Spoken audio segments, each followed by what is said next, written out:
tulles ajas veel natukene meie lähemale, leiame me suurepärase helilooja John Williamsi, kes on kirjutanud väga palju väga head filmimuusikat ja sellega on ta ka pälvinud nii muuseas 5 Oscarit, 10 Grammyt ja 4 kuldset gloobust ja hakatakse mängima noorte andekate muusikute poolt just nimelt Harry Potteri ja Tarkade kivi filmimuusikat ja selles on 2 väikest palakest või teost, millest esimene kannab pealkirja Nimbus 2000 ja Harry imeline maailm ja mängitakse seda flöötide ja siin flöödilaagris populaarsusel teisel puhkpillil Fahoi.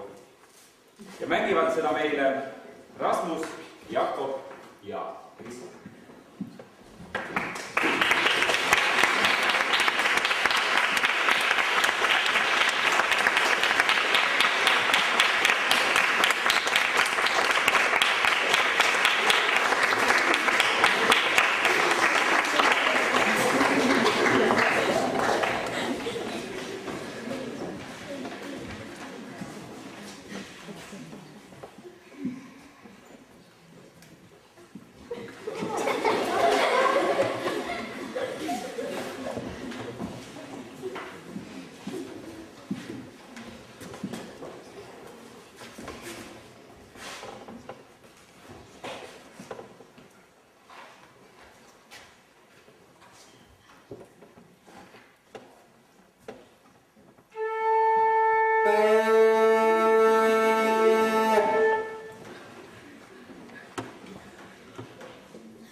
Kiitos.